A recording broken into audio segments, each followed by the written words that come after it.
এই রাষ্ট্র থেকে দর্শন, হত্যা, চুরি, ডাকাতি, ছিনতাই বন্ধ করতে পারবেন না কেউ। আল্লাহর কোরআন সুন্নাহ, রাসূল সাল্লাল্লাহু আলাইহি সাল্লামের দিক নির্দেশনাই শরিয়া আইন জারি করেন, দেশের মধ্যে 1 বছর লাগবে না, 6 মাসের ভিতরে সারা দেশের মানুষ ঠান্ডা হয়ে যাবে, একবারে ঠান্ডা। আমি যেই কথাটা বলতে গেছিলাম, হযরত আমিরুল মুমিনিন ওমর ফারুক রাদিয়াল্লাহু তাআলা আনহু অর্ধ পৃথিবীর মালিক ছিলেন, মানে রাষ্ট্র পরিচালনা করতে। এখন ঈদের দিন আসছে, মনে করেন কোরবানির ঈদ গেছেন আমাদের, ঈদুল আজহা, ঈদের আগের দিন রাত্রে আমিরুল মুমিনিনের স্ত্রী ডাক দেয়া বলল, স্বামী হে আমার, আগামীকাল তো ঈদ, আনন্দের দিন, আমরা তো বড় মানুষ, আমাদের কাপড় চোপড় তেমন একটা সমস্যা নাই, কিন্তু আমাদের আদরের সন্তানদের তো কোনো নতুন জামা কাপড় নাই, তারা যে পরিধান করে আনন্দ উপভোগ করে ঈদের ময়দানে যাবে। কার সন্তান? যিনি রাষ্ট্র ক্ষমতায়। কার সন্তান? কথা বলেন। রাষ্ট্র ক্ষমতায় যিনি, হযরত আমিরুল মুমিনিন, ওনার ছেলে মেয়েদের জামা কাপড়, নতুন জামা কাপড় নাই, ঈদ করবে নতুন জামা কাপড় নাই। স্ত্রী এখন কি করলেন? স্বামীকে বললেন, আপনি অগ্রিম 1 মাসের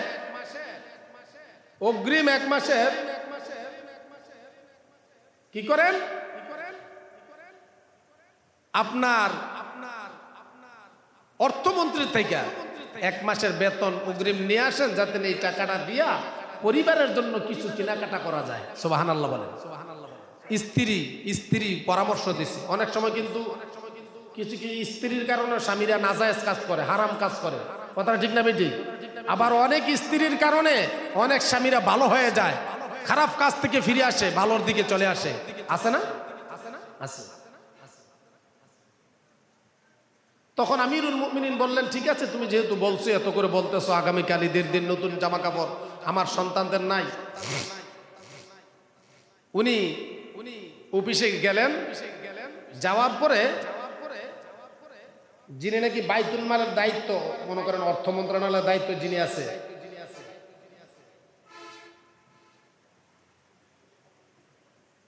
ওবায়দুল্লাহ ইবনুল জাররাহ, ওনাকে গিয়ে একটা চিঠি লিখছেন, মানে দরখাস্ত।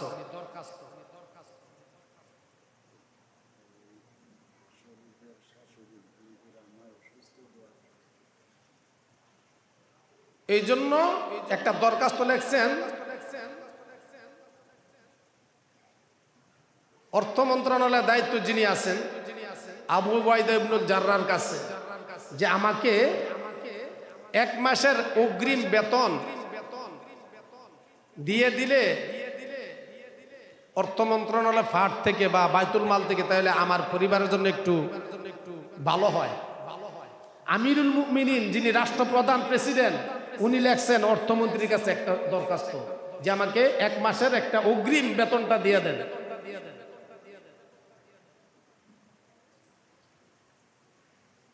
আবু উবাইদা ইবনুল জাররাহ তো অনেক আল্লাহওয়ালা একজন বুজুর্গ সাহাবী ছিলেন। উনি যখন আমিরুল মুমিনের পক্ষ থেকে চিঠি পাইলেন, উনি প্রথমে কাঁদলেন, তারপরে হাসলেন। তারপরে উনি অপর পৃষ্ঠা লেখলেন যে, আমিরুল মুমিনিন, আপনি 2টা বিষয়ের নিশ্চয়তা দিতে হবে, তাহলে আমি আপনাকে 1 মাসের অগ্রিম বেতন দিয়ে দিতে পারবো। সুবহানাল্লাহ বলেন। শোনেন, প্রধানমন্ত্রীর বিরুদ্ধে মন্ত্রী লেখছে, এখন প্রধানমন্ত্রীর বিরুদ্ধে মন্ত্রী লেখছে, যে প্রধানমন্ত্রী তাকে মন্ত্রিত্ব দিছে, সেই মন্ত্রী প্রধানমন্ত্রীর বিরুদ্ধে লেখছে যে 2টা জিনিসের নিরাপত্তা আপনি আমাকে দিতে হবে, ওয়াদা করতে হবে। 1, আপনি আগামী 1 বছর পর্যন্ত বাঁচবেন কিনা এটা নিশ্চয়তা দিতে হবে। তারা তো আল্লাহ রাসূলের সাহাবী, কথাটা বুঝেন না? তারা তো পৃথিবীর কোন রক্ত চক্ষুর কাছে তারা বিকৃত হয় না, ভয় পায় না। তারা আল্লাহর বিধানকে সবসময়, আল্লাহর ভয়কে তারা নিজে ধারণ করে সবসময়। বললেন আমিরুল মুমিনিন, 1 নাম্বার হলো আপনি আগামী 1 মাস পর্যন্ত আপনি বাঁচবেন কিনা এটার গ্যারান্টি দিতে হবে, নিশ্চয়তা দিতে হবে। 2 নম্বর, এই 1 মাসের অগ্রিম বেতন যে আমি আপনাকে দিয়ে দিব, এটা আপনার জনগণ আপনার পক্ষে রায় আছে না নাই, এইটাও আমাকে বলতে হবে। চিঠিটা রিটার্ন ব্যাক করে আবার প্রধানমন্ত্রীর দপ্তরে গেছে। কোথায় গেছে? প্রধানমন্ত্রীর দপ্তরে আবার চিঠিটা ব্যাক করে গেছে। যাওয়ার পরে যখন দেখলেন হযরত ওমর রাদিয়াল্লাহু তাআলা আনহু যে তার মন্ত্রী প্রধানমন্ত্রীর বিরুদ্ধে এই অবস্থা, তার কাছে কি চাইছে? নিশ্চয়তা চাইছে 2টা বিষয়ের উপর। তখন তিনি হাসলেন, মুস্কি হাসলেন এবং শুকরিয়া আদায় করলেন আল্লাহর কাছে। সুবহানাল্লাহ বলেন। আচ্ছা, হাসলেন, আল্লাহর শুকরিয়া আদায় করলেন। কেন শুকরিয়া আদায় করলেন? যে আলহামদুলিল্লাহ, আমি রাষ্ট্র পরিচালনা করতে যাই, আমার মন্ত্রী আল্লাহর উপর আত্মবিশ্বাস, আল্লাহর উপর সেই নিশ্চয়তা, আল্লাহর বিধানকে প্রাধান্য দিয়েছে এবং ঊর্ধ্বতন কর্মকর্তা প্রধানমন্ত্রী আমির তাদের কোনো কি করে নাই, ভ্রুক্ষেপ করেন নাই। ভয় পাইছেন কাকে? আওয়াজ দেবেন, ভয় পাইছেন কাকে? আর সেই বিষয় আমাকে ওই লেখনের মাধ্যমে নসিহত করা হয়েছে যে আমি আমিরুল মুমিনিন আগামী 1 মাস পর্যন্ত বেঁচে থাকবো কিনা। কোনো মানুষ কি নিশ্চয়তা দিতে পারবো? আমরা যারা মসজিদে ঢুকছি, মসজিদ থেকে বাহির হতে পারবো, বাড়িতে সুস্থভাবে পৌঁছতে পারবো, এটার কোনো নিশ্চয়তা আছে? হযরত উবাইদুল্লাহ, আবু উবাইদুল্লাহ ইবনে জাররাহ, উনি যে কাঁদলেন যে আরে একজন রাষ্ট্রনায়ক, ওনার বাসায় টাকা নাই, ঈদ করবে টাকা নাই। আবার মুস্কি হাসলেন যে আবার উনি একজন আল্লাহ রাসূলের এত বড় সাহাবী হওয়ার পরও উনি 1 মাসের অগ্রিম বেতন চেয়েছেন। উনি তো অবস্থাটা অবশ্যই বুঝেন আমার চেয়ে বেশি, যেহেতু উনি আল্লাহ রাসূলের কাছে আমার চেয়ে অনেক আগায়া এবং দামি। সুবহানাল্লাহ বলেন। উনি জান্নাতের সার্টিফিকেট প্রাপ্ত 2 নম্বরে। আগামী 1 মাস পর্যন্ত উনি কি বাঁচবে কি বাঁচবে না, এটা নিশ্চয়তা তো ওনার দেওয়ার কোনো ক্ষমতা নাই, এটা একমাত্র জানেন কে?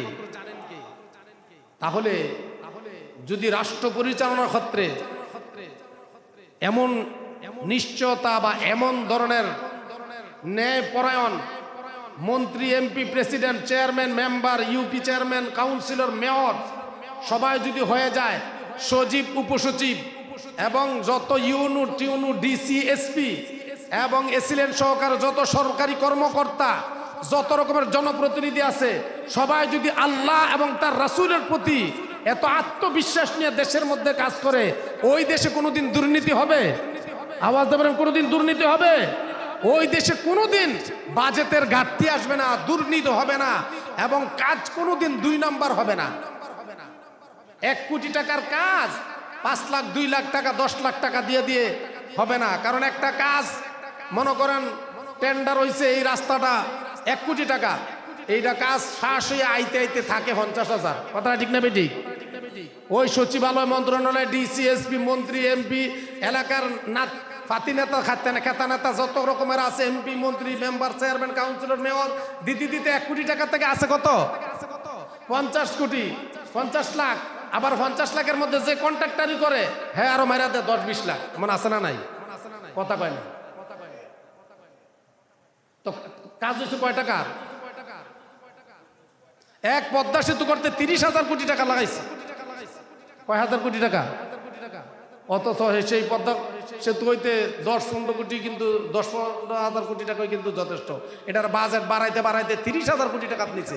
তাহলে টাকা কি সব বিরিজও লাগছে নাকি চুরি, বাটপারি, সিটারি, চিন্তাই, বদমাস নিজের দলের লোকেরা খাইছে? কোনটা? তত বর্তমান সরকার তো তাই করতেছে। তাহলে বুঝা গেল কি, আপনি যদি দল ক্ষমতায় যাওয়ার পরে আপনি আপনার পাওয়ার দেখাইয়া আপনি কাজ করেন, তাহলে আর হবে না।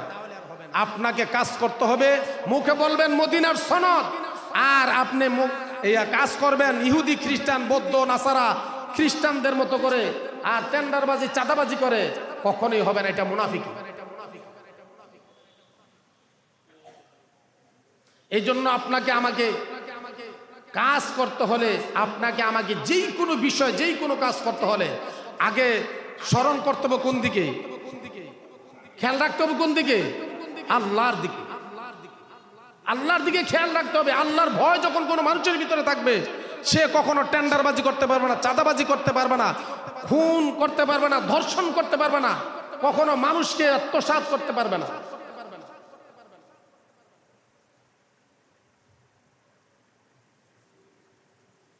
এবং আরেকটা বিষয় হলো, বর্তমান সময়ে আমরা যারাই আল্লাহ তাআলা আমাদেরকে পাঠিয়েছেন বাবা মায়ের মাধ্যমে, কাদের মাধ্যমে পাঠাইছেন? বাবা মায়ের মাধ্যমে পৃথিবীতে পাঠিয়েছেন। এখন বাবা মায়ের মাধ্যমে যে আল্লাহ তাআলা পাঠিয়েছেন, বাবা মার কথাও কিন্তু আল্লাহ তাআলা কোরআনের মধ্যে বলছেন কি বলেন নাই? ওয়াবুদুল্লাহ ওয়ালা তুশরিকু বিহি শাইআ। আল্লাহ বলছেন সূরাতুন নিসার 36 নম্বর আয়াত, 5 নম্বর পারার 3 নম্বর পৃষ্ঠার সূরাতুন নিসার 36 নম্বর আয়াত। আল্লাহ পাক রব্বুল আলামিন বলেন ওয়াবুদুল্লাহ, তোমরা আমি আল্লাহকে ভয় করবে, ওয়ালা তুশরিকু বিহি শাইআ, আমি আল্লাহর ইবাদত করতে যাইয়া আমি আল্লাহর সাথে কাউকে শিরিক করবা না। কি করবা না? শিরিক করবা না। ওয়াবিল ওয়ালিদাইনি ইহসানা, তারপরে তোমরা তোমাদের বাবা মায়ের সাথে সুন্দর আচরণ করবা। ঘোষণা কার? আওয়াজ বলেন, ঘোষণা কার? ওয়াবিল ওয়ালিদাইনি ইহসানা, তোমরা তোমাদের বাবা মায়ের সাথে আচরণ করবা ভালো, যেন তোমার বাবা তোমার মা তোমার আচরণের কারণে উফ শব্দ ব্যবহার না করে। যেমন আল্লাহ তাআলা বলেন ওয়াকাদা রাব্বুকা আল্লা তা'বুদু ইল্লা ইয়াহু ওয়া বিল ওয়ালিদাইনি ইহসানা, যে আমি আল্লাহর ইবাদতের পরে তোমরা তোমাদের বাবা মায়ের সেবা শুশ্রূষা করবা। কিন্তু বর্তমান পরিস্থিতিতে আমরা মিডিয়াতে, ইন্টারনেটে এবং ফেসবুকে দেখেছি, বর্তমানে এখনো চলতেছে ফেসবুকে, যুগ্ম সচিব তার বার পরিচয় দেয় নাই। কথা ঠিক না বেটি? যারা ফেসবুক চালাইছেন তারা দেখছেন 7 দিন পর্যন্ত তার মার লাশটা মইরা পইচা রইছে রুমের ভিতরে। একজন যুগ্ম সচিব বাংলাদেশ সরকারের ঊর্ধ্বতন কর্মকর্তা, তার মা মইরা কি হইছে 7 দিন পর্যন্ত পইচা রইছে। এবং তার ছেলে বুয়েটের ইঞ্জিনিয়ার, শিক্ষক, বুয়েট ইউনিভার্সিটি আছে বাংলাদেশের একটা বড় ধরনের, তার 4-5 জন ছেলে মেয়ে, প্রত্যেকটা বড় বড় কানাডা আমেরিকা থাকে, বুয়েটে চাকরি করে। কিন্তু তাদের মা মইরা কি হইছে 7 দিন পর্যন্ত, মারা যাওয়ার পরে রুমের ভিতরে পয়সা কইলা দুর্গন্ধ বের হয়েছে। নাউজুবিল্লাহ বলে। এখন পুলিশ যখন তদন্ত করার পরে যুগ্ম সচিবকে জিজ্ঞাসা করছে, তার মাকে অস্বীকার করছে যে এটা আমার মা না। কেন? পুলিশের কাছ থেকে মামলার তদন্তের মাধ্যমে বাঁচার জন্য। নাউজুবিল্লাহ বলে। জন্মদাতা মাকে সে অস্বীকার করছে। তাহলে আপনি যে আপনার সন্তানকে পড়ালেখা করাইলেন, মানুষ করলেন, তাহলে কি সন্তানের কাছে এইটাই পাওনা ছিল? বাবা মা কথা বলে না, এটা পাওনা ছিল? আল্লাহ বলছে কি আর সন্তান করে কি?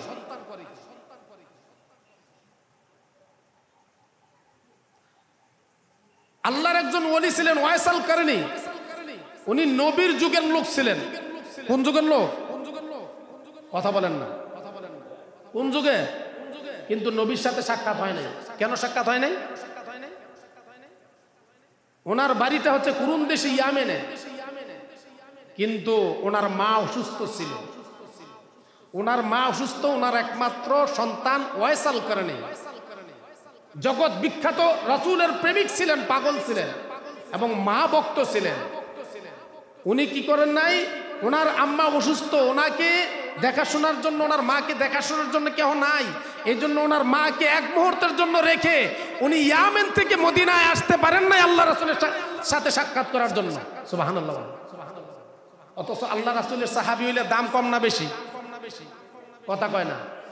কিন্তু উনি তো আল্লাহ রাসূলের সাক্ষাৎ পান নাই। আল্লাহ রাসূলের সাহাবী হইতে হইলে শর্ত আছে। শর্ত হইল ঈমানের সাথে আল্লাহ রাসূলকে সাক্ষাৎ হইতে হইব, দেখতে হইব। কিসের সাথে? ঈমানের সাথে আল্লাহ রাসূলকে কি করতে হবে? দেখতে হবে, সাক্ষাৎ হতে হবে, তাহলে সে সাহাবী। তো সে তো রাসূলের যুগের ওয়াইস আল কারনী, তো আল্লাহ রাসূলের সাথে গিয়ে সাক্ষাৎ করতে পারেন নাই। কেন? মায়ের খেদমত ছেড়ে যেতে পারেন নাই, মা অসুস্থ এই জন্য। কিন্তু উনি হযরত ওমর রাদিয়াল্লাহু তাআলা আনহুর যুগ পর্যন্ত ছিলেন। সুবহানাল্লাহ বলেন। আল্লাহ রাসূল পৃথিবী থেকে যখন চলে যান, আল্লাহ রাসূলের গায়ের জামাটা আল্লাহ রাসূল ওমর রাদিয়াল্লাহু তাআলা আনহুর হাতে দিয়ে গেছেন। বলছেন, ওমর, তোমার এই ইয়ের পরে, তোমার রাষ্ট্র পরিচালনার সময় ওয়াইসাল কুরুনিকে তুমি পাবে, ওয়াইসাল কুরুনিকে তুমি পাবে। এই ওয়াইসাল কুরুনি হলো মা বক্ত লোক, ঠিক আছে? যার কারণে মা বক্ত হওয়ার কারণে সে আমার সাথে সাক্ষাৎ করতে পারে নাই। আমার সাথে সাক্ষাৎ না করার কারণে সে মা বক্ত হওয়ার কারণে আমার এখানে আসতে পারে নাই, সাহাবীর মর্যাদা পায় নাই। এই জন্য এই জামাটা আমি রাসূলের পক্ষ থেকে তোমরা আমার এই মা পাগল ওয়াইসাল কুরুনিকে দিবে এবং ওর কাছ থেকে তোমরা কি নিবে? নসিহত নিবে। সাহাবীদেরকে বলতেছেন আল্লাহ রাসূল, তোমরা কি নেবে? নসিহত নিবে, নসিহত। সুবহানাল্লাহ বলেন। তাহলে আল্লাহ রাসূল সাল্লাল্লাহু আলাইহি সাল্লাম, আল্লাহ রাসূলের কাছে ওহী হয়েছে যে আপনার যুগে একজন ওয়াইসাল কুরুনি, সে আপনার যুগ পাওয়ার পরও আপনার সাথে সাক্ষাৎ করতে পারেন নাই। কেন? তার মায়ের খেদমত বাদ দিয়ে সে আসতে পারেন নাই। এই জন্য আল্লাহ তাআলা তার এই যুগের সাহাবীদেরকে ওই সাক্ষাৎ করে নসিহত নেওয়ার জন্য বলেছেন। দাম কমছে না বাড়ছে? কথা কয় না, দাম কমছে না বাড়ছে? তাহলে বোঝা গেল বাবা মায়ের অত্যন্ত সম্মানিত ব্যক্তি। বাবা মাকে মূল্যায়ন করতে হবে। আপনি ম্যাজিস্ট্রেট হয়েছেন, প্রধানমন্ত্রী হয়েছেন, মায়ের ঘরে জন্ম না দিলে তো আপনি কিছুই হইতে পারতেন না। কথাটা ঠিক না বেটি? আজকে যে রাষ্ট্রপতি, প্রধানমন্ত্রী, প্রেসিডেন্ট, সচিব, যুগ্ম সচিব যা কিছুই হন না কেন, এগুলা আপনি আপনার মায়ের গর্ভ থেকে আসার কারণে, আপনার বাবা মা আপনাকে ছোট থেকে লালন পালন করার কারণে তো আপনি আজকে এতটুকু পর্যন্ত বলছেন নাকি? আজকে উপদস্থ কর্মকর্তা হওয়ার কারণে আপনি বৃদ্ধ হয়ে যাওয়ার কারণে চলাফেরা করতে পারে না, অসুস্থ হয়ে গেছে, আপনি আপনার স্ত্রী সহ স্ত্রীর কথা শোনেন, মায়ের কথা শোনেন না। এই জন্য এটার জন্য কঠিন পানিশমেন্ট রয়েছে আল্লাহর কাছে। যারা আল্লাহ এবং তার আল্লাহর রাসূলের বিধানকে কটাক্ষ করে, কার বাবা মার খেদমত করা বিধান কার? বাবা মায়ের খেদমত করা বিধান কার সন্তানের জন্য? আল্লাহ। যেই বাবা মা নিজের সন্তানদেরকে কি করতে পারলো না, নিজের বাবা মাকে খেদমত করতে পারলো না, মূল্যায়ন করতে পারলো না, তার কোনো আমল, তার কোনো ইবাদত আল্লাহর দরবার কবুল হবে না। নাউজুবিল্লাহ বলেন। বলছেন কি? মুহাম্মাদুর রাসূলুল্লাহ। এই জন্য বাবা মার প্রতি আমাদের সন্তুষ্ট থাকতে হবে। আমাদের প্রত্যেকটা কাজে আমরা নির্ভর করব কার উপরে? আল্লাহর উপরে। আল্লাহ পাক রব্বুল আলামিন আপনাকে আমাকে দ্বীনের উপরে, ইসলামের উপরে পরিপূর্ণভাবে, সঠিকভাবে আমাদের